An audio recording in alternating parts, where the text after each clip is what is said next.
Hi guys.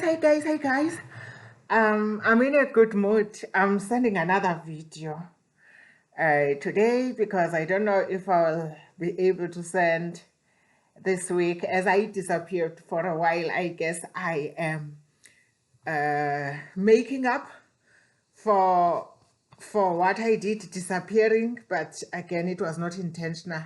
You know, when you are in a camera, you see mistakes. I think this is a lotion, but don't mind it. Let's talk. So, guys, please, the only thing you can do is to subscribe and like it. It doesn't cost anything. You are just promoting the channel to grow.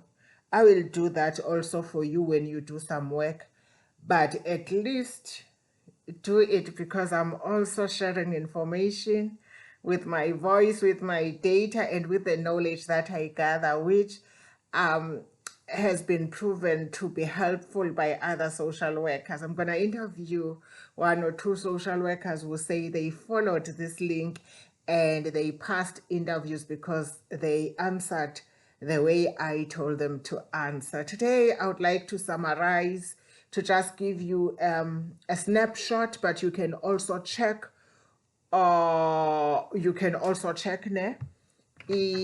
core groups. Remember, I said in the video about the processes of social work, I said the other one is assessments, section 17 and section 47 assessments. Then I said the other thing is the core groups, the core group meetings every 4 weeks. Then after that, it's 6 months. One drink of this, and you'll never set foot in a hospital again. It cleanses your kidneys. Sorry about that. And I'm not going to start a video because of that. Sorry. So let's talk about the core group because the social worker calls the core group. This worries me. I didn't even see it until this video starts. So let's talk about the core groups. The core groups are the meetings that the social worker calls. You chair them. If you remember well, I said to you, the child rights advocates chairs the RCPC meetings, ne? Review Child Protection Conference meetings, RCPCs, ne? Every 6 months. But the social worker chairs, is the chairperson of the core groups. So as the social worker, you will be calling professionals or going on Teams and setting a meeting and sending it to the professionals and to the parents of the children and other people who are relevant, you know, in the family. Sometimes grandparents would like to attend, but I've also learned that you don't involve people who are not mother and father without the permission of the parents. They should give you a go-ahead. They should give you permission for confidentiality reasons. This is tricky. I'm going to discuss it with you at some point or call someone to explain it to me. It's tricky sometimes. As I practice, I've noticed that it's tricky sometimes because sometimes the parent is on drugs. Both the parents are on drugs and are putting the child's life in danger and in the risk of harm, and the only support system here is the grandparents. And sometimes they get defensive most when they are on drugs. They would say, don't tell people my business. Now, how do you respect that while you make sure the child is safe? Because also, we don't just remove children without the permission of the parents or without court. There are processes that we follow while we have an obligation to make the children safe. But let's move that to another day. But what I would like to talk about casually, I'm not even looking at it, is the core group.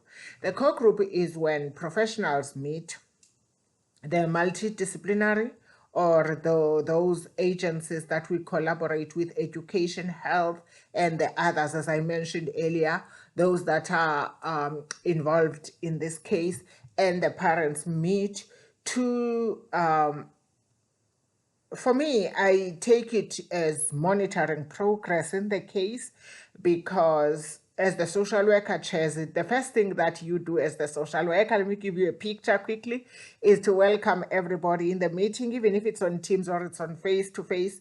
After you've invited them and they have confirmed, then you welcome everybody who's there. And then if we have never met before, we do introductions. Then after doing introductions, in the introduction, parents start. In my co-groups, parents start. I always say parents start, they start, and then you go to departments or other agencies, education, then they introduce themselves, health, but you start with yourself. I'm Nosi, I'm a child protection and court social worker. Then parents are like that.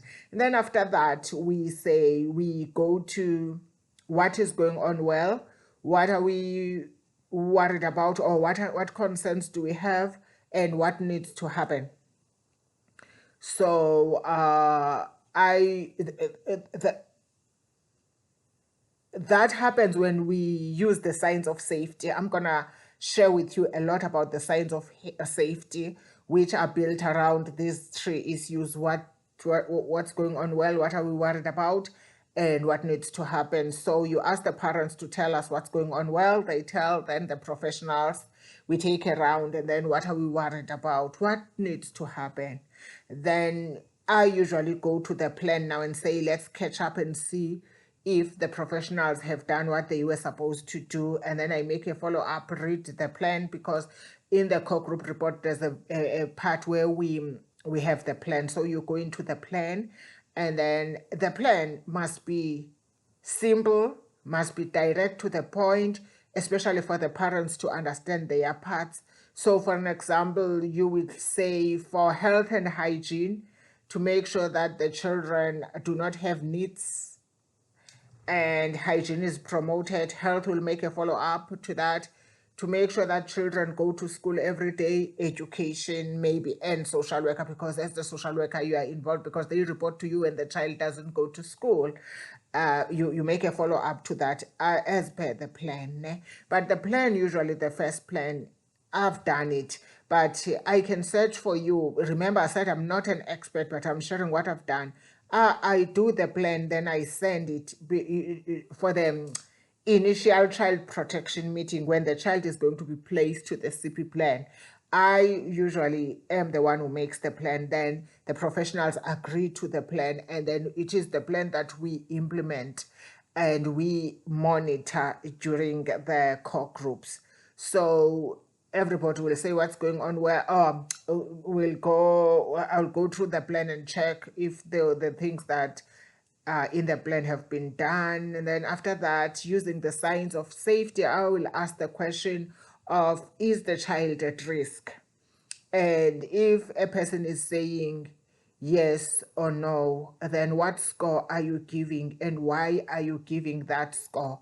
So it's a signs of safety scaling, but now we use the score from 10 being extremely well, to 1 doing very bad. Every professional will define these things in their own way, but I'm sharing my own, and I'm not even opening a book, but I'm sharing the knowledge in the how part of doing things.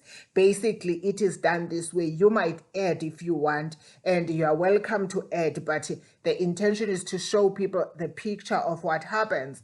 So maybe the parent would say, I'm scoring myself 5 because I acknowledge that there are concerns, which are 1, 2, 3, 4, but the other 5 is for the work that still needs to be done. So we all do that, but we have to say why we give that score. And then after that, we set the date for the next core group meeting in 4 weeks' time. The only time we don't set the date for the next core group meeting is when we're going to have an RCPC soon, when we're approaching 6 months, because the core group and the RCPC are doing the same thing. The review meeting, it's to review, that's the right word, not to monitor and evaluate. Remember, I worked in research, monitoring, and evaluation.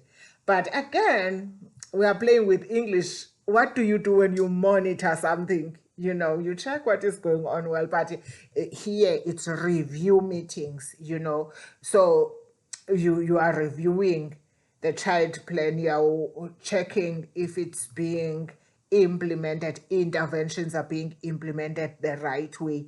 Basically, that's the simple way if you are asked in interviews what is done in the core groups. Ne? And in terms of being scientific and for argument's sake, let's take it for another debate, but in a simple way, that's that.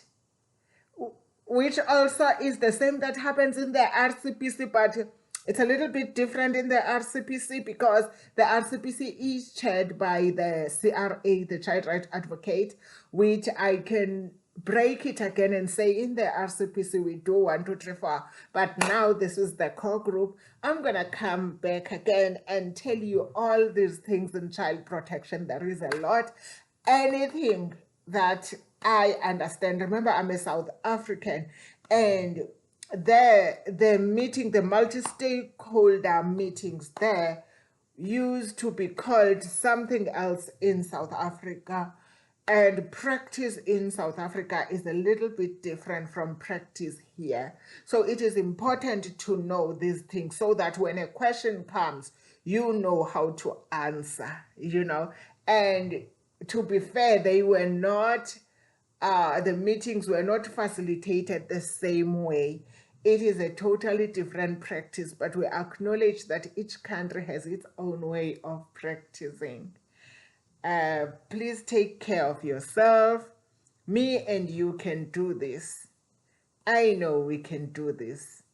You are not incompetent, but you are in a different country where professionalism is a little bit different.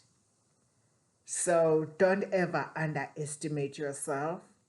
Be brave, be empowered, be sure that you understand processes. Then we can do this. I love you. Bye.